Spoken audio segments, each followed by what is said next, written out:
Good afternoon, everybody. Let's look a little bit about what we were trying to talk about this morning. Let's learn it. Pretty much, this is the main. This is Deuteronomy 13, verse 2, at least according to the way we print it in the Jewish community. This is the proof against Christianity, essentially. Ki yakum b'kirbecha navi eichayim chaloim v'nasan elecha oisam meifus. Right? If there should arise among you a prophet or a dreamer of dreams, and he gives you a sign or a wonder, right? Uvaha ois v'meifus asher diver elecha leimor nelcha achrei Elohim acherim asher li'datam v'n'ovdeim. And even if this sign or wonder comes true that he's spoken to you, and then he goes and says, let's go and follow after other gods, or the gods of others, worship other gods that you did not know, and let's worship them.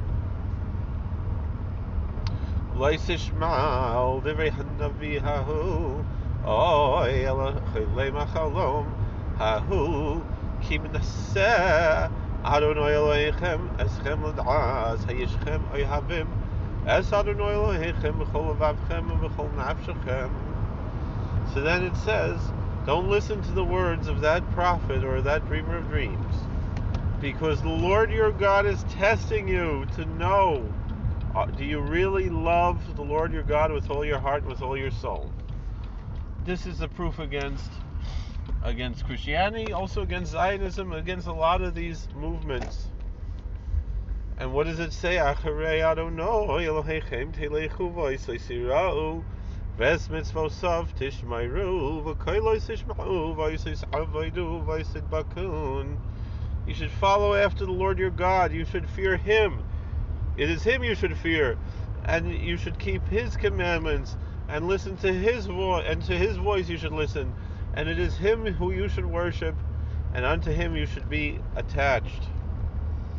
V'navi hahu oy chayleim achaloim hahu yumaz ki diber sara al Adonai Elohechem hamaitzi eschem me'eretz Mitzrayim v'avodcha mibeis avodim larichacha min haderech asher tzivcho Adonai Elohecha lechespa v'arta hara mikirbecha. And that prophet or that dreamer of dreams should be put to death, because he has spoken Sora. How do we translate? He says here he urged disloyalty. He spoke to go away from, to turn around away from the Lord thy God, who took you out from the land of Egypt, and who redeemed you from the house of bondage, in order to take you away from the path which the Lord your God has commanded you to follow it, and thus you shall remove the evil from thy midst. Excuse me. The next one is the Meis Samaniach. Again, it's the missionary, the person who might not have that sign or wonder. It says that verse 7, Ki yisischa achicha v'nim echa v'nchoi v'tcha v'yeshes chekecha v'reacha asher k'nafshecha v'paseser le'mor nelcha v'navda l'kim acharim asher lo yadata tavavosecho. And it says if someone tries to entice you, whether it be your brother or the the son of your mother, or your son or your daughter, or your wife that's in your own arms, or your friend that's like your own soul, that's in they approach you in secret, and they say, let's go and worship other gods that you did not know. You don't know them, and your ancestors don't know them. Whether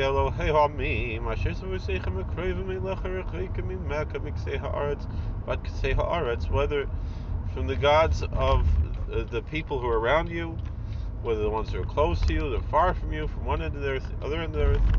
He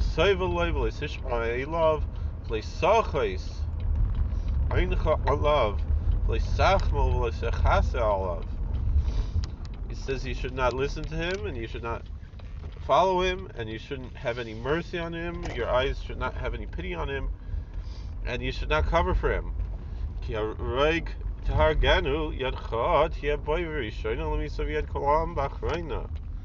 Rather, he should certainly be put to death. Your hand should be on him first to kill him, to put him to death, and then the hand of all the rest of the people afterwards. Skalte bevanim, but meis kibikesh ladi chachami al Adonai Elohecha mitziacha mi'eretz Mitzrayim mi'beis avadim, and you should stone him with stones, and he shall die, because he sought to guide you away from above the Lord thy God, who took you out from the land of Egypt, from the house of bondage. V'chol Yisrael yishma'u v'yira'un v'lo yosifu asos k'davar hara hazeh b'kirbecha. And all of Israel shall listen, and they should be afraid, and they should not go any further to do such an evil thing in thy midst. And then it goes on, even if a city is like that, and so forth. But the main interesting part was that this other verse, the earlier, talks about the false prophet.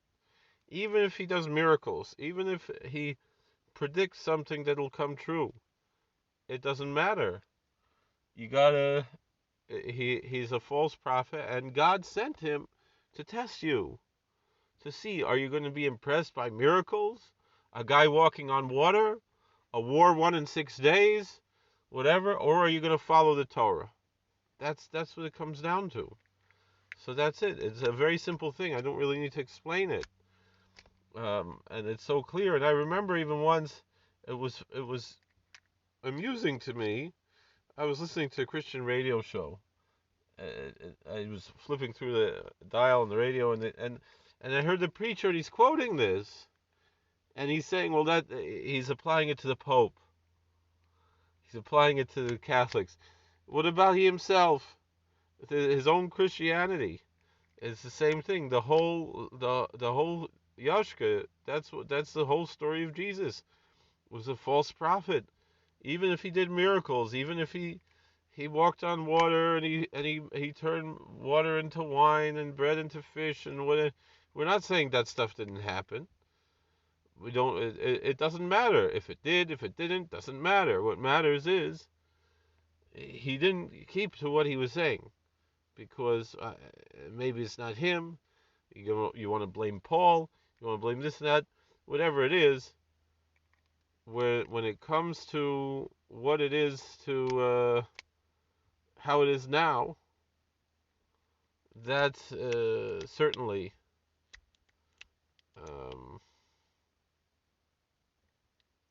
it's certainly going away from our Torah.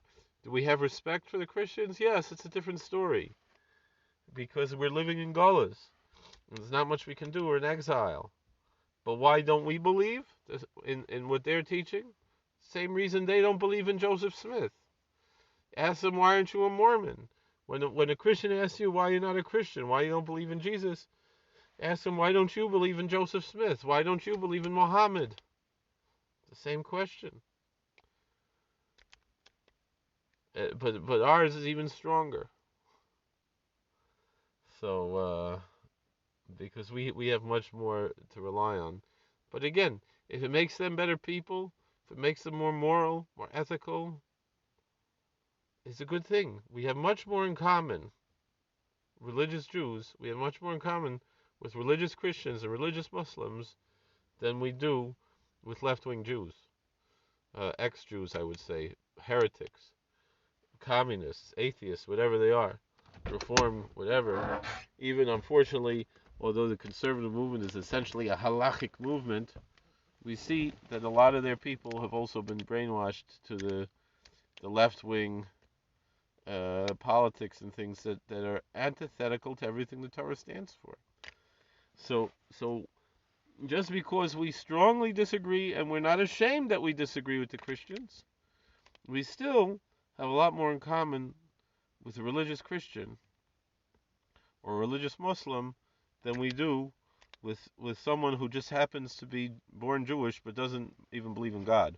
We're not racists. Now, on the other hand, there are a lot of nice Jews who are ignorant. They need to learn more. They need to be a little bit stronger in the Yiddishkeit and things, but they're essentially believers. Those are part of the Klal Yisrael, meaning even if they're not Shomer Torah mitzvahs, but they know that they're supposed to be, and they want to be better, but they have a lot of temptations and tests, and it's difficult. But and maybe they're a little weak in these things, but they could grow. Those are our brothers. Those are our brothers and sisters.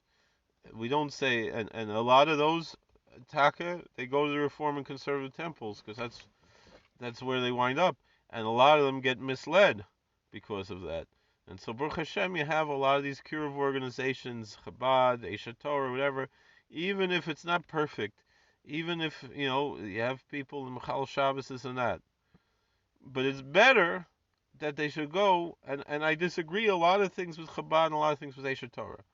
But Sof Kol Sof, it's better that a Jew who's not from davens at Eshet Torah or at Chabad then goes to Reform, or even in most cases nowadays, unfortunately, the conservative are also not much better than the Reform. A lot of times, a lot of the conservative shuls hire Reconstructionist rabbis who don't even believe that Judaism is a religion. They believe it's a civilization, is what they say. So it's a big problem. In the old days, you used to have Orthodox rabbis would take conservative stellars, and then because of the politics, that stopped happening. There's a big churban. It would be much better that you have the frum rabbis who believe in the Yud Gimel Ikrim, believe the Torah Min Shamayim, and who teach people and lighter. So all right, so they wanted to sit together and this and that. If it's a way to be makar of them, it's better that a frum rabbi should be mashbiah on them than a reconstructionist, And in the old days, even a lot of the JTS graduates were Shomer Torah mitzvahs and were maminim b'nei maminim. But it's a different world now. You have some of the old conservative rabbis and even some young, old-fashioned conservative rabbis, but for the most part, they've fallen away from anything that's a derech emes, and it's really unfortunate because would have been much better how it was in the old days. I understand the politics, but those politics have led to a lot of Eden being totally severed from Yiddishkeit. To the point where you'll have a conservative shul like behind us, our shul. It's not a part of the conservative movement. It's independent shul, right? They call it traditional egalitarian, and they have a rabbi, so-called rabbi. He drives on Shabbos, Friday night, and drives back home an hour and a half away. Then drives in Shabbos morning. He asks where to sleep. Why doesn't he sleep there? This is what you call a rabbi? They had women who were learning to be rabbis in one of these liberal seminaries. They were Shomer Shabbos.